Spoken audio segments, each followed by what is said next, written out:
राधे राधे। आप देख रहे हैं कान्हा स्पेशल। आज हम भगवान कृष्ण कौन थे, उनके बारे में जानेंगे। श्री कृष्ण हिंदू धर्म में भगवान विष्णु के 8वें अवतार माने जाते हैं। उनका जन्म द्वापर युग में मथुरा में हुआ था। उनका जीवन संघर्ष, प्रेम, भक्ति और धर्म की रक्षा के लिए हुआ। कृष्ण का जन्म कंस के अत्याचार को समाप्त करने के लिए हुआ।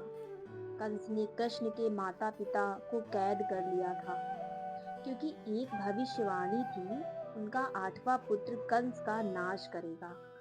पर भगवान की इच्छा के अनुसार कृष्ण का जन्म नंद घोर में हुआ और उस रात वासुदेव ने उन्हें गोद ले लिया। कृष्ण नंदलाल थे कि इतने प्यारे कि सब उनको माखन चोर कहते थे।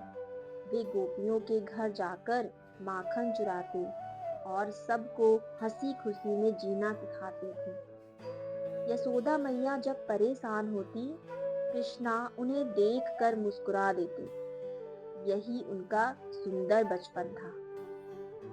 एक बार यमुना नदी में कालिया नाम का जहरीला सर्प रहता था, जिसने गांव वालों को परेशानी में डाल दिया।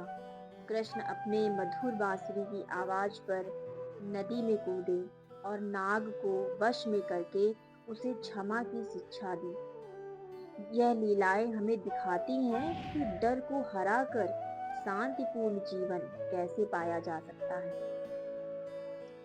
जब इंद्रदेव ने गांव वालों पर भारी बरसात भेज दी, तो कृष्ण ने समझाया कि हमें पृथ्वी और गोवर्धन की पूजा करनी चाहिए, ना कि सिर्फ देवताओं की। उसने गोवर्धन पर्वत को अपनी छोटी उंगली पर उठाया और गांव वालों को सुरक्षित कर लिया। यह कथा हमें सिखाती है, ईश्वर सच्चे भक्त की रक्षा करता है। कृष्ण की बांसुरी की धुन पर गोपियां वृंदावन की रातों में नृत्य करती थी। इन लीलाओं को रास लीला कहा जाता है। राधा कृष्ण का प्रेम सांसारिक प्रेम से ऊपर उठकर परम भक्ति, आत्मसमर्पण और आत्मा परमात्मा के मिलन का प्रतीक माना जाता है। बचपन के बाद कृष्ण ने द्वारका में राजधर्म निभाया। वहां उन्होंने गीता का उपदेश दिया, जिसमें अर्जुन को कर्म योग और धर्म का उद्देश्य बताया। गीता आज भी जीवन जीने का सबसे बड़ा धर्म दर्शन माना जाता है।